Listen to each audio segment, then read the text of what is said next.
Welcome दोस्तों, अपने channel पे तमाम दोस्तों को खुशामदीद करता हूँ। आज हम बहुत ही इम्पोर्टेंट लेक्चर जो है डिस्कस करने वाले हैं। आज हम शुरू करेंगे इलेक्शन एक्ट 2017।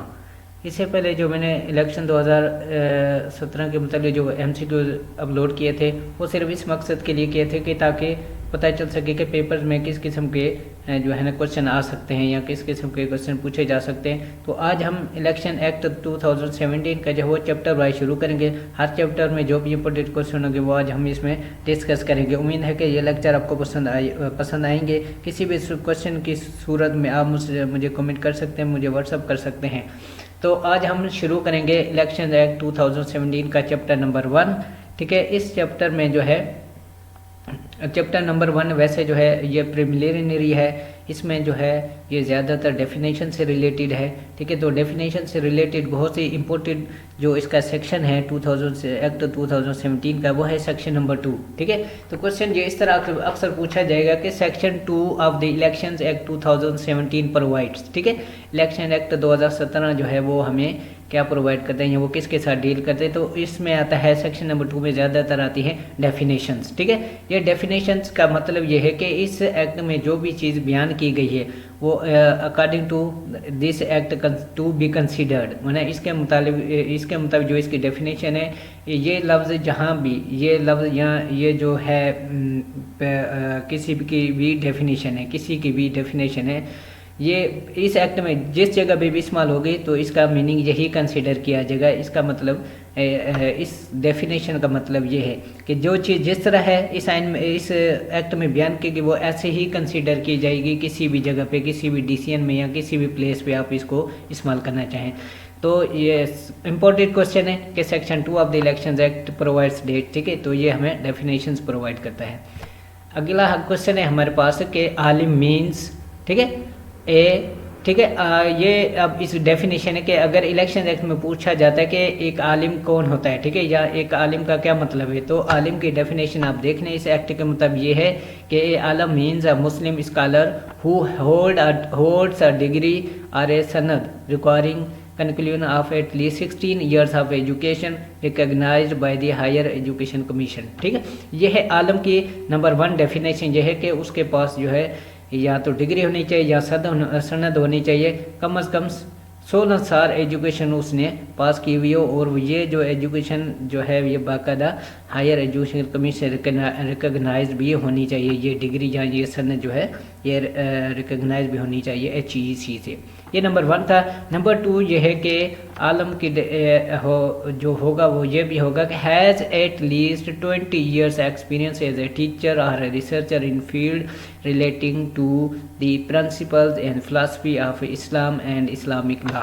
ठीक है, ये इसकी होगी, इसका ये हो गया नंबर 2 पॉइंट्स। ठीक है, ये आलम की डेफिनेशन है। चूँकि चैप्टर नंबर 1 डेली इसी के साथ करता है और प्रिलिमिनरी और उसमें जो सेक्शन नंबर 2 है वो डील करता है डेफिनेशन के साथ। तो ये थी आलम की डेफिनेशन। आगे हमारे पास है applicable local government law means. ठीक है, एप्लीकेबल लोकल गवर्नमेंट लॉज का क्या मतलब है। ठीक है, तो इस एक्ट के मुताबिक इसका मतलब ये बनेगा कि an act of Majlis Shura parliament और of a provincial assembly for establishment of a local government and includes an ordinance. ठीक है, तो ये इसकी डेफिनेशन है।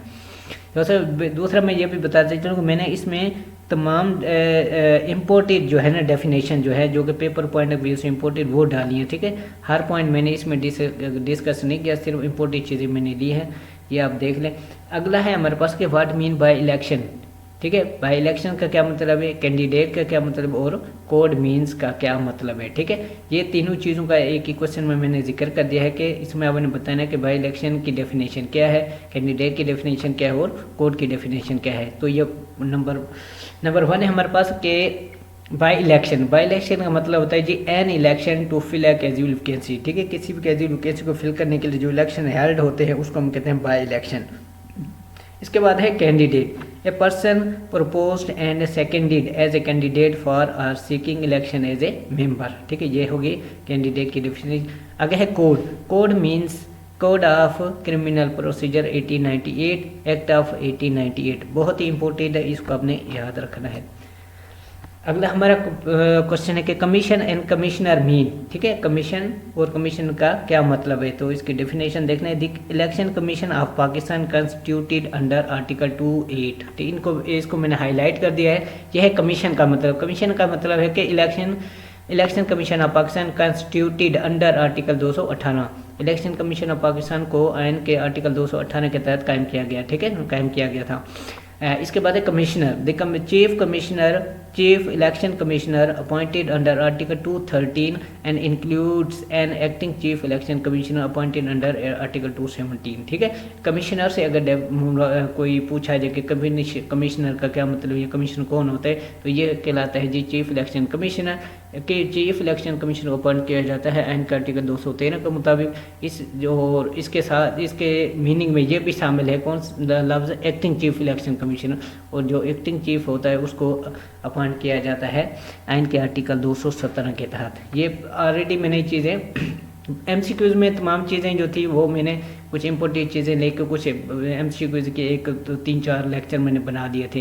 लेकिन अब जो है हम चैप्टर वाइज पढ़ रहे हैं, तो ये चीज़ मैंने ऑलरेडी डिस्कस भी की थी। कुछ क्वेश्चन में मैंने बता भी दिया था कि एक्टिंग चीफ कमिश्नर कौन होता है, या किस तरह अपॉइंट होता है, या कमिश्नर कौन होता है। इस तरह ये बहुत सारे MCQs मैंने अपनी वीडियोज़ में डाले थे प्रीवियस वीडियो में, उम्मीद है कि आपने वो देखी होंगी। अगला हमारे पास क्वेश्चन है जी constituency and election agent means, ठीक है। कॉन्स्टिट्यूंसी से क्या मुराद है और इलेक्शन एजेंट कौन होता है, ठीक है।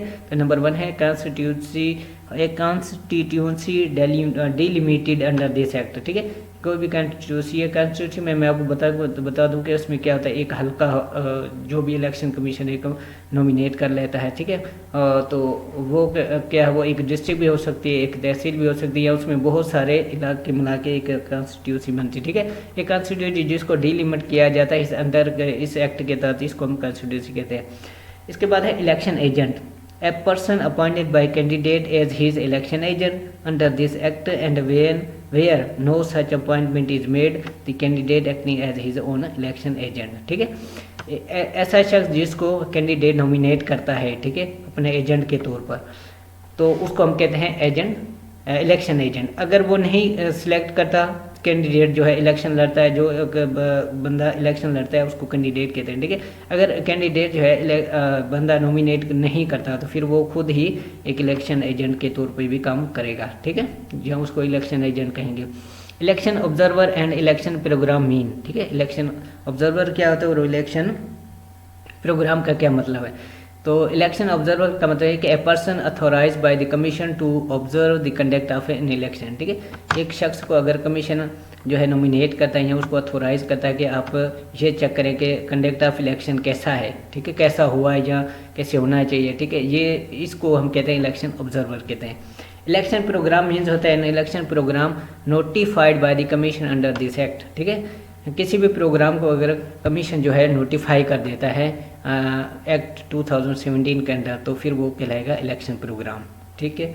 अगला हमारा क्वेश्चन है जी electoral roll means, electoral roll means का क्या मतलब है, ठीक है। An electoral roll prepared, revised or corrected under this act and includes the electoral roll prepared under the Electoral Rolls Act to 1974 XXI of 1974 existing immediately before the commencement of this act। तो ये electoral roll होता है, electoral roll को revise भी किया जाता है बार बार, और हर मरतबा इसको तैयार भी किया जाता है और सही भी किया जाता है अगर करेक्शन की सूरत में, ठीक है। तो इलेक्टोरल रोल जो है, ये इलेक्टोरल रोल एक्ट 1974 के तहत जो है ये जो है वो हुआ था, इसको एग्जीक्यूट किया गया था, ठीक है। अगला हमारे पास क्वेश्चन है जी मेंबर मीन्स, ठीक है। मेंबर का क्या मतलब होता है, ठीक है, या मेंबर से क्या मुराद है। तो मेंबर की ये बाकायदा डेफिनेशन बता दी गई है कि member of an assembly, the senate or a local government, ठीक है। एक मेंबर हो सकता है वो किसी असेंबली का हो सकता है, या सेनेट का, या लोकल गवर्नमेंट का हो सकता है, ठीक है। इसके बाद अगला क्वेश्चन हमारे पास कि पॉपुलेशन है प्रिस्क्राइब्ड मीन, ठीक है। पॉपुलेशन और प्रिस्क्राइब्ड डेफिनेशन भी बता दी गई है कि पॉपुलेशन क्या हो सकती है, ठीक है। यहाँ उसकी डेफिनेशन क्या है, the population in accordance with the last preceding census officially public, ठीक है। आखिरी मतलब जो मरदमशुमारी होती है या आखिरी जो सेंसस होते हैं उसको उसके मतलब जो भी डेटा रिकॉर्ड होता है, ठीक है, या जो भी पॉपुलेशन रिकॉर्ड हो गई तो उसको हम क्या कहेंगे, पॉपुलेशन में जो भी डेटा आएगा उसका हम कहेंगे पॉपुलेशन, ठीक है।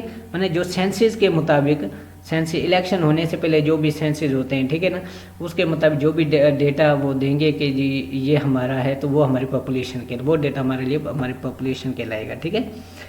प्रेस्क्राइब्ड बाय दी रूल्स, ठीक है। प्रेस्क्राइब्ड का मतलब यह है कि ऐसी चीज़ जो कि रूल के मुताबिक बताई गई हो या प्रेस्क्राइब्ड की हो, उसके प्रेस्क्राइब से ये मुराद है। आगे है जी प्रिजाइडिंग ऑफिसर मीन्स, ठीक है। प्रिजाइडिंग ऑफिसर कौन हो सकता है या उसकी डेफिनेशन क्या है। मीन्स अ पर presiding officer appointed under this act for polling station and includes an assistant presiding officer perform the functions of A presiding officer, ठीक है। प्रिजाइडिंग ऑफिसर से मुराद ऐसा एक ऐसा ऑफिसर, प्रिजाइडिंग ऑफिसर या एक ऐसा शख्स जिसको पोलिंग स्टेशन के लिए अपॉइंट किया जाता है, और इसके साथ और इससे ये भी मुराद हो सकता है उस असिस्टेंट प्रिजाइडिंग, क्योंकि प्रिजाइडिंग ऑफिसर की अगर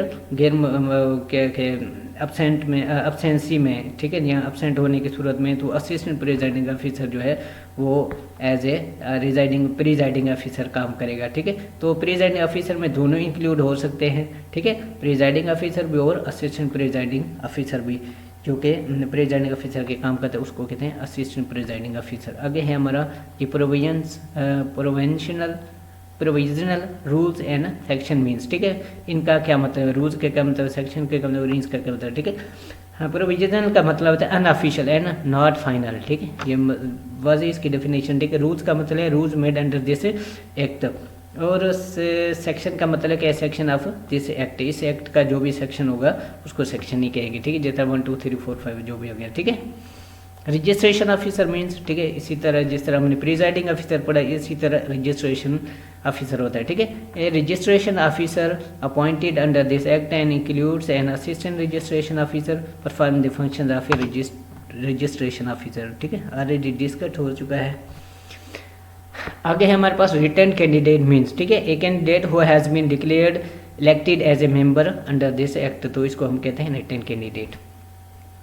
आगे हमारे पास revising authority means a person appointed under this act to hear and dispose of claims and objections and application for correction relating to the electoral rolls, ठीक है। इलेक्टोरल रोल्स से मुतालिक जो भी हियरिंग सुनने के लिए कोई कमीशन किसी शख्स को अपॉइंट करता है, तो वो होता है उसका वो कहलाता है रिवाइजिंग अथॉरिटी कहलाती है, या उसके रिवाइजिंग ऑफिसर भी उसको कहते हैं, ठीक है। टैक्स मीन्स, ठीक है, according to elections act 2017 tax means, ठीक है, टैक्स की डेफिनेशन दे दी गई है जी। Includes a tax levied by any government but shall not include taxes the recovery of which has been stayed by the court, ठीक है। इस कोर्ट ने जिसका स्टे दे दिया वो टैक्स इसमें वो टैक्स की मीनिंग में नहीं शामिल होगा, लेकिन जो गवर्नमेंट इम्पोज करती है वो टैक्स की मीनिंग में शामिल होगा। कोई भी चीज़ अगर गवर्नमेंट इम्पोज करती है, ठीक है, टैक्स की सूरत में, तो वो जो है वो उसको टैक्स की मीनिंग में लिया जाएगा, लेकिन जिसका कोर्ट ने स्टे दे दिया वो टैक्स की मीनिंग में शामिल नहीं होगा।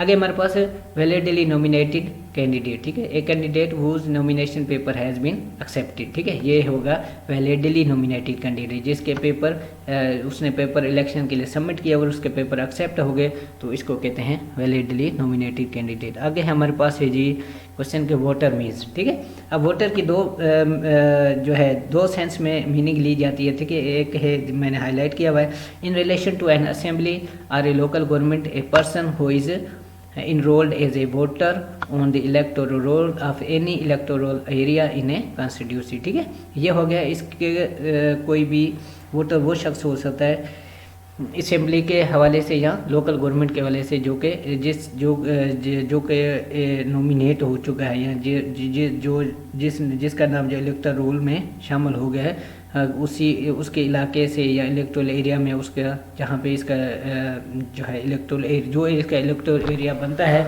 उसमें जो इलेक्टोरल रोल में इसका नाम आ जाता है, तो वो बंदा क्या कहलाएगा, वोटर कहलाएगा।